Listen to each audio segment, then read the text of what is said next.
What's going on, everyone? Welcome back to the spot. We kick back and react to all kind of different things. Alright, what we got going on today? We about to get into another animal facts video from your boy over here at Casual Geographics, always telling us the absolute worst of the worst when it comes down to animal facts, the kind of stuff that'll ruin your childhood, but it's all knowledge, so we love it. I know I love it.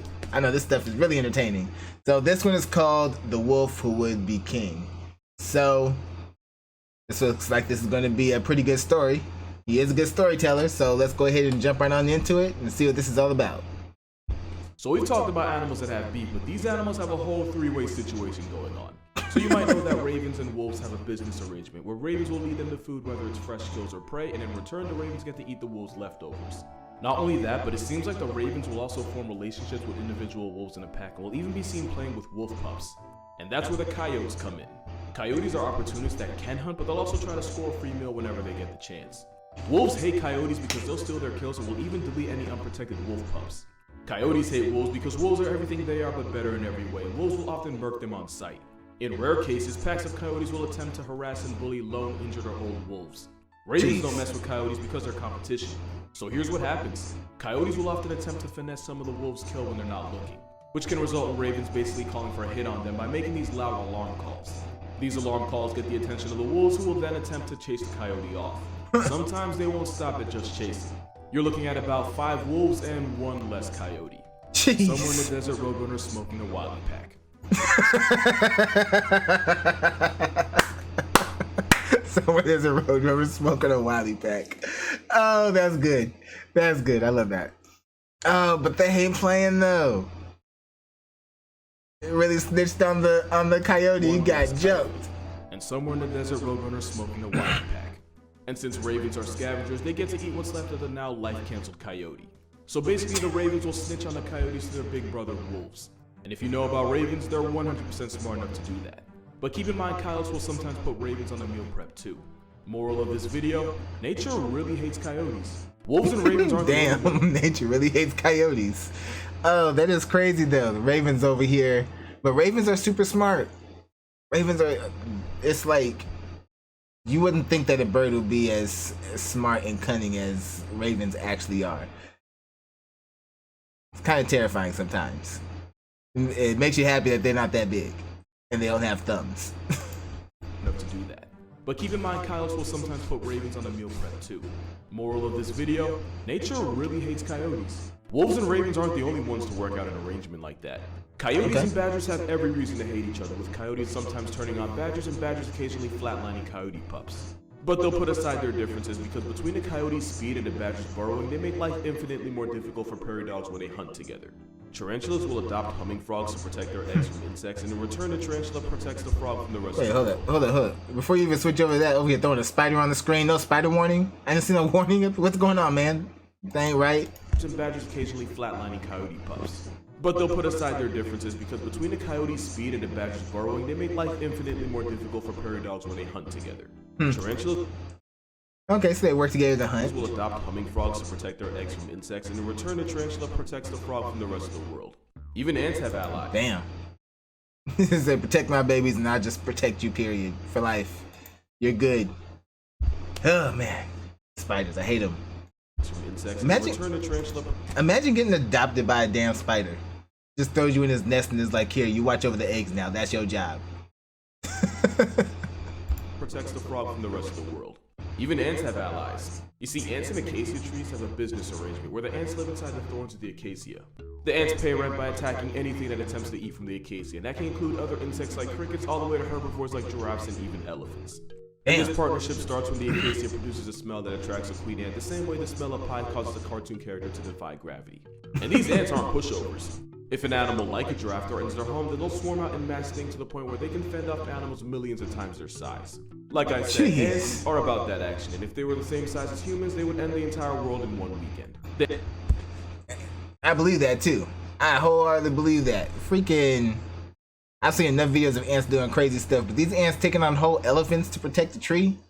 That's insane. Ants are about that action, and if they were the same size as humans, they would end the entire world in one weekend. The ants' underground kingdom lets you see exactly what a motivated ant colony is capable of. It's a playing this game until the birds wake up isn't a valid excuse. At the time, it was one of the large. At one point, I heard the story of the druid. Your YouTuber has to make a video promoting it, because apparently playing this game until the birds wake up isn't a valid excuse for that video being 2 days late. And with the special summer carnival coming, there is no better time to download other than yesterday. Have you ever heard the story of the druid pack? If not, pause this video, get you some food, get comfortable, because this is a whole movie. The druids were a famous wolf pack that pretty much dominated over in Yellowstone. Well, like we already said, get comfortable, so might as well, like, get comfortable around here. You're in for a whole story.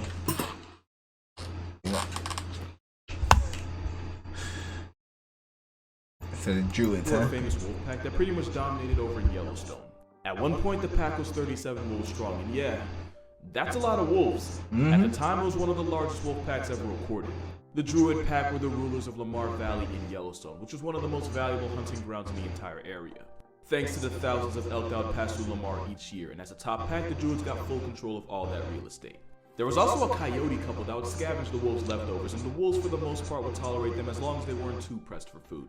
Remember them, they're going to be important later. So for years, the druid pack would live comfortably off the elk they'd catch as the dominant predators in Lamar Valley. But in life, and especially in the wild, one thing is definitely true. Nothing worth having is easy to keep. Remember when I said there was 37 of them at one point? Well, 2 years later, the druid pack got hit with a severe disease that did a number on them, severely weakening the adults and even murking some of the pups. But everything changed when the slough pack attacked. The sloughs were their rivals, named after the slough creek where they originated from. And as the druids lost members and got weakened by disease, the sloughs slowly but surely started moving onto their home territory. That escalated to the point where one of the adult female druids got jumped and turned into a chalk outline by some sloughs. Later on, another female got erased, and after a winter where no pups survived, the once dominant druid pack suffered severe layoffs. The pack that once boasted 37 members got cut down to just 4. One of them was a young black man. From 37 to 4? You almost lost your whole damn family. Who had only recently joined the pack. He was a lover who made moves on all the females in the pack while also being submissive to all the males. Since he was clearly more of a lover than a fighter, researchers nicknamed him Casanova. Don't forget him, he's going to be important later. At this point, they were clearly outnumbered. Everybody's going to be important later, huh? We got the 2 coyotes, we got the Casanova wolf. And the researchers nicknamed him Casanova. Don't forget him, he's going to be important later. At this point, they were clearly outnumbered, and after nearly getting turned into past tense by the sloughs, what was left of the druids basically got evicted from Lamar Valley, and they were forced to move to an area known as Cache Creek, leaving the wolves from Slough Creek as a new top pack in the valley. Now remember that coyote couple I told you about? What I didn't tell you is that they were actually expecting pups in the spring. And with groceries low with pups on the way, that's probably why the father ended up doing what he did next. Viewer discretion warning, this might hurt your feelings. Now remember how I also said the druids would somewhat tolerate coyote scavenging? Yeah, the sloughs were not about to let that slide. When the father coyote tried picking off their food as usual, the new landlords wasted no time and jumped him. The slough pack chased him down and proceeded to maul him into a hashtag, all while his pregnant mate could only watch. Oh, that was a clip from earlier. Damn, he was just trying to get food for his pups. He wasn't even out for himself. That's cold. Maul him into a hashtag, all while his pregnant mate could only watch from a distance. With the sloughs being very much anti-coyote, the now single mother had no choice but to abandon the valley and find a new place to have her pups. Because having them in the valley with the sloughs in charge would just be abortion with extra steps. Don't worry, this isn't the last one to see it, but yeah. Abortion with extra steps. Oh man. Why you gotta do me like that? This isn't the last we're gonna see her, but yeah, with no druids or coyotes, the sloughs are now fully in charge of Lamar Valley. But like I said, nothing worth having is easy to keep. An unknown disease believed to be either parvo or distemper rocked the Slough Creek pack and rocked them hard. Like to the point where out of like 15 pups, I think only like 3 lived. And it wouldn't help when the sloughs would soon get a taste of their own medicine when they were attacked by another pack. Not only did this mysterious pack delete some of the sloughs, they actively kept them from feeding their pups by blocking them from the den. As a result of that and the virus, none of the slough pups made it. And with the sloughs' numbers dropping the way I wish gas prices would, they had no choice but to retreat back to their original gas prices. And with no wolves in the valley, guess who stepped up? For a short while, coyotes actually became the dominant predators in the valley with no wolves to check them. Speaking of coyotes, you remember that pregnant mother coyote who watched her partner die in front of her before getting run out the valley herself? Well, that story actually has a happy ending. She actually ended up successfully raising all 3 of her pups after she was evicted from the valley. And she did it as a single mother. But whatever happened to the druid pack? Well, remember Casanova, the flirt of the group? While in exile, Casanova actually helped rebuild the pack with some of the daughters. Like I said, Ro was a lover, and since they were forced out the valley, that means they didn't get hit with the same disease that rocked the sloughs. With the druids strong again and the sloughs now hanging by a thread, the druids returned to take back the valley led by Casanova. Battered and beaten, the sloughs didn't even put up a fight, they just left, allowing it to all come full circle as the druid pack reclaimed the valley they had lost, with the help of newcomer Casanova. So long story short, Lion King with wolves. Yo, so it makes you wonder, what's in that area that keeps on killing them off? Apparently there's some kind of disease floating around there. Because it hit the druids first, then it hit the other ones. And now there's something up there that's getting these animals sick. Long live the druid. I went to a wolf farm this weekend, so naturally here's some facts about wolves. They're born with blue eyes and become some shade of yellow after a couple months. Wolves are born blind and deaf and are Helen Keller to the world around them for the first 2 weeks. There is no such thing as an alpha wolf, since a wolf pack is really just 2 mating wolves and a couple generations of their children. And despite what we used to think, the older siblings will actually look after and defend the babies of the pack. Here you got a father wolf and a couple of his oldest children distracting a black bear and leading it away from the den to protect the pups inside. Since more pups means more mouths to feed, the parents will actively knock block their own children to keep their babies from making more babies. Wolves will howl to mark their territory, but they can also change the pitch of their howl to make it... That's funny. It's like, what the hell's wrong with you? We don't need no more running around. It's hard enough to get food around here without more mouths to feed. Get off each other. I just need to see how they should crash into them again. Since more pups means more mouths to feed, the parents will actively knock block their own children to cut keep that their out. babies from making more We ain't got time for that. Wolves will howl to mark their territory, but they can also change the pitch of their howl to make it sound like there's more of them than there really are. This way, 2 or 3 wolves can really sound like 10, which can scare off a predator or another pack. This is Thor. Smart. I like Thor. When resources are high, wolf packs will sometimes temporarily join together. In 2011, a super pack of 400 wolves ran through Russia and allegedly murked 30 horses in only 4 days. There's never been a case of a healthy wolf murking a human in North America. Like, ever. You're more likely to get crossed off the census by a squirrel. Also, I went to Howling Wolves Farm in New Jersey. No That's the messed up part about it. As dangerous as some of these big animals are, the ones that be truly threatening us to mess up our lives be the small ones. I be hearing some of these stories, man. A squirrel can destroy your whole life and take you out. Just been being on some bullshit. To get crossed off the census by a squirrel. Also, I went to Howling Wolves Farm in New Jersey. No sponsor, I just love them that much. Oh yeah, coy wolves are a thing. They're taking over, and that could be a problem. Now, normally coyotes and wolves hate each other with every kind of prejudice.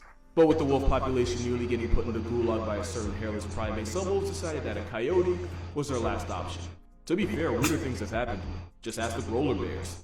This wolf-coyote collab resulted in a candid with both parents Roller in the bears. den, which is why we now have coy wolves. And most coy wolves have some dog in them, and that I can't even explain.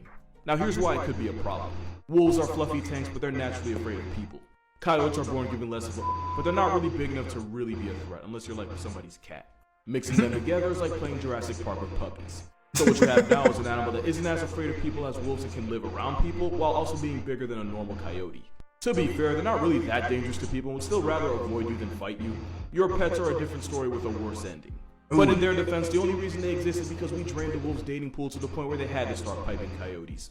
One thing about nature, she bites back. Don't act like you didn't hear me. I mean, that's true. Bears are real. They're... Oh, growler bears? Okay, he's addressing that too. But yeah, shoot. Keep on messing up their habitat, they're gonna do what they need to do to survive. Hear me? Yes, growler bears are real, they're coming, and they might just be getting started. And yeah, it's exactly what it sounds like. Grizzlies and polar bears piping each other and producing a growler bear. Or a pizzly, it depends. Basically, if the father's a grizzly bear and the mother's a polar bear, then you'd call the cub a growler bear.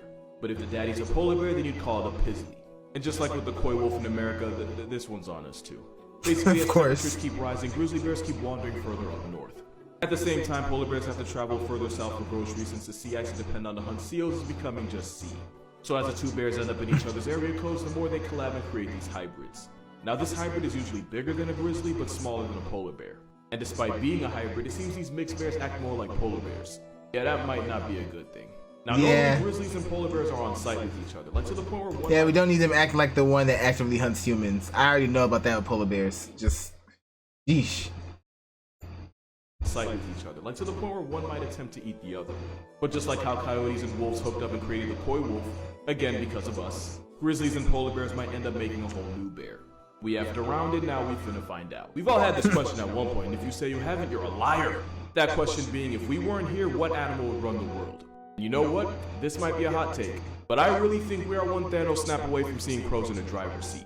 Crows, ravens, corvids in general, they're all too smart for anyone else's good, and one day they're gonna turn on us, and it's gonna be bad. I'm not gonna talk about the fact that ravens are low-key domesticating wolves the same way we did, or that crows have the intelligence and a problem-solving ability of a 7-year-old. And you probably already know that crows are smart enough to drop nuts on crosswalks, pause, let a car run over it, and then wait for the walk sign to go claim their prize. The fuck? Not only are crows smart enough to— Are you serious? I gotta hear that again. Did you really just say that? Problem-solving ability of a 7-year-old. And you probably already know that crows are smart enough to drop nuts on crosswalks, pause, let a car run over it, and then wait for the walk sign to go claim their prize. I did not know that. That's crazy. Damn things are too smart. Crows smart enough to use tools. Some scientists say the Caledonian crow has entered its own stone age. And while crows can't recognize their own— Wow. Okay, see that's the thing. Be happy that they don't have thumbs. They already know how to use tools. If they had the ability to make tools, we'd probably already be screwed. reflection, they do understand how mirrors work. Basically, in an experiment, crows are able to find an object not in their direct line of sight by using its reflection in a nearby mirror. Not only can crows and ravens remember faces for years, but they'll go on to teach their kids not to mess with you. Both ravens and crows can hold grudges. Wait. Able to find an object not in their direct line of sight by using its Did I reflection hear that in a right? nearby mirror. Not only can crows and ravens remember faces for years, but they'll go on to teach their kids not to mess with you. Both ravens and crows can hold grudges. Are you serious? They hold grudges and teach their kids not to like you? We about to have like leagues of racist crows running around. Like what the hell? Faces for years, but they'll go on to teach their kids not to mess with you. Both ravens and crows can hold grudges, especially if they feel like they've been wronged. When a crow sees another dead crow, it'll call out to its other crow bros and they'll investigate the cause of its death to make sure the area is still safe for them. They're even smart enough to have self-control. In another experiment, crows were willing to deny a piece of food if doing so meant they got a bigger reward down the line. And I'm just realizing this, but that also means crows and ravens can plan for the future. Yeah, that's not normal. And we've already seen what happens when crows turn on people. Crows in Tokyo have gotten bold enough to straight up attack people for food, for territory, or just for the sport of it. They'll even go as far as to purposely take aim and drop deuces on people. Those same Tokyo crows have memorized the garbage schedules of different parts of the city, so when crows pull up, it's not by accident. There's a reason why Rick chose crows. One day we're gonna get real life Hitchcocked and it's not gonna be good. I just realized something kinda interesting. We all know parrots can talk, it's not exactly groundbreaking. But way less people know that ravens can do the exact same thing and probably do it better. Like other corvids, ravens can mimic a bunch of sounds, including human speech, and are more likely to do it when they're in constant close contact with people. You don't even need to listen to me talk, just listen to the raven. So ravens are excellent at mimicking sounds they hear. Mischief, can you say hello? Hello. Good. Bird. He does all sorts of voices. She said hi. Hi. Good job. What's up with you? What's up? Not much. What's up? Who's your good bird? What's up? Time to say what's up. I'm alright. You alright?